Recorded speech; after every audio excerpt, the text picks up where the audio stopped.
How you guys doing? My name is Alexander Harrington, and I will be doing a topic under theory of knowledge.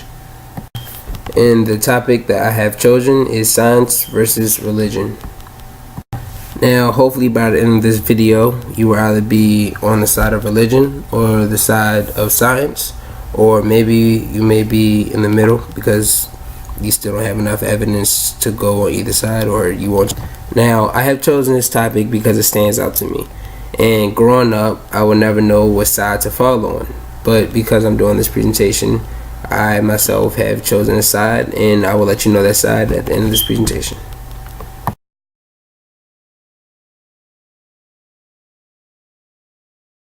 Now, if you are like me and you don't know what side you are on, then that means that you are an agnostic. A person who believes that nothing is known or can be known of the existence or nature of God or of anything beyond material phenomena. A person who claims neither faith nor belief in God.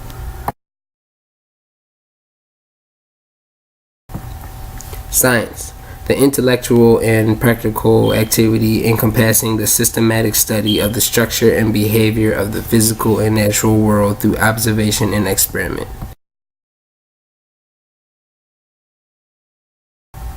Religion, the belief in and worship of a superhuman controlling power, especially a personal god or gods. So now that I gave you the definitions of both science and religion, let's step into the battle between the two.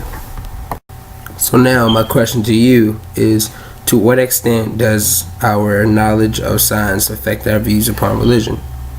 Now, the ways of knowing that I'll be using in my presentation are memory, sense perception, faith, reason, and emotion. And the areas of knowledge in which I'll be using my presentation is history and ethics. Now, as I could remember, growing up with my mother, traditionally, before we would all eat a meal, we would sit at the table, bow our heads, fold our hands, and say grace before we began to eat.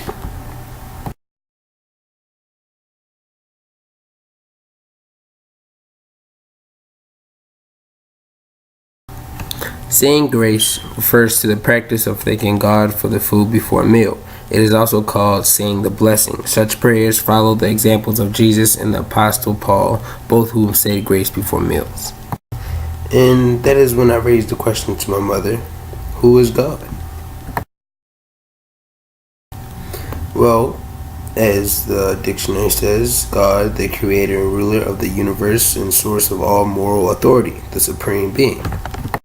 And that is when my sense perception of God kicked in, asking myself, well, why can't I see him? Why can't I feel him? Why can't I smell him? And that is when my brothers told me faith is like the wind. You can't see it, but you know it's there. Which brings up faith, asking the question, would you rather live your life believing in a God, taking every Sunday, going to church, just for you to die, and then you find out that there's nothing there, that you just did? Or would you rather live your life believing in God, and when it actually came time to die, he was there?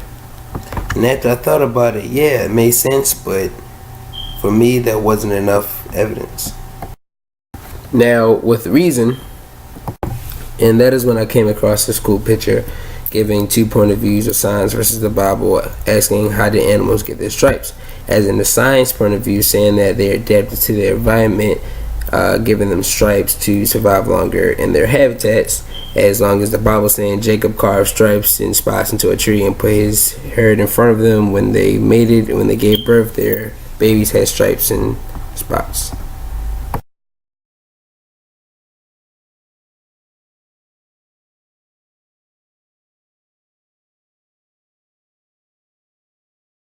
Life. With an estimated 3.8 billion years of existence and evolution on Earth, it's an odd thing indeed.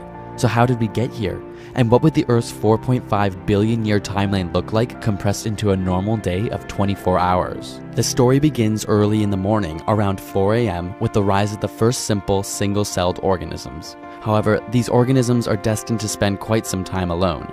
At 1 p.m., a simple cell engulfs another, creating a symbiotic relationship and the first eukaryotic cells, or cells with internal organs. At 6:30 p.m., these cells begin to form colonies, and thus the first multicellular life develops. But it isn't until 8:30 p.m. that sea plants appear, and 20 minutes later we suddenly see animal life erupt in an explosion of inventiveness. Jellyfish, the first true vertebrates, trilobites. Incredible diversification begins to take place, and just before 10 p.m., plants begin to appear on land, followed by land mammals.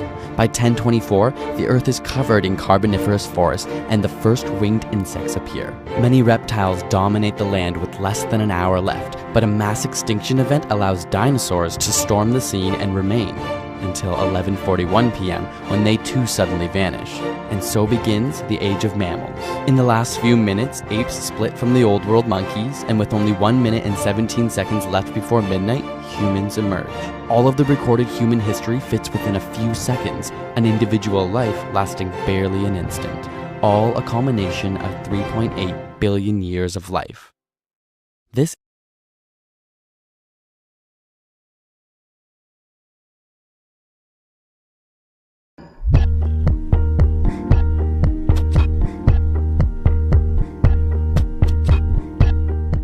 Experience taught Stone Age people the difference between what poisoned them and what satisfied their hunger. Their minds gathered empirical realities necessary for survival. They did the best they could in drawing conclusions about the world beyond them. They assumed that they were at the center of the universe, which they saw as flat, small, and under the sky. They called themselves the people, and thought that strangers were creatures of another sort, less human than they. They believed that if they ate the flesh of a strong beast, they might acquire its spirit. Or if they ate a portion of the body of a leader who had died, they might acquire his special qualities. They assumed that the sun and moon they saw moving across the sky were animate beings. A face of a dead person they knew and recognized in the peculiar shapes on the face of a rock was associated with the living spirit of that person dwelling within that rock. With no defined difference between spirit and materiality, they believed that in preserving a corpse, they were also helping to preserve the spirit of one who had died. They believed that a body went limp at death because the spirit that had been within it had left it for the invisible world of the spirits. They felt no urge to meld these ideas of spirits and materiality into a consistent picture. People correctly associated their own movement with their will, and they believed that all movement was the product of will. They saw insects as moving by will. They assumed that plants grew because of a will within. They saw the sun, moon, and stars as closer than they really were, and as moving by will. For Stone Age people, will was spirit, and they saw the world as filled with many spirits, or to use another word, gods. They saw gods within everything that moved. There was a god within the wind and another god within the rivers. A god in the ocean made the waters rush to the beach and then retreat. The sun was a god. They saw their reflection in water and believed that what they were seeing was their spirit. People attributed much that happened to the spirits and to magic. Lightning, thunder, rain, the tides, procreation, and fire were all magic. And fire was not only a product of magic, it was a manifestation of spirit. Their view of the world came to them with invented stories. These were stories that were told and accepted without recognition of a difference between fact and fantasy. Every society had its stories about creation, each with a different twist. Storytelling described their world in a way that they could understand.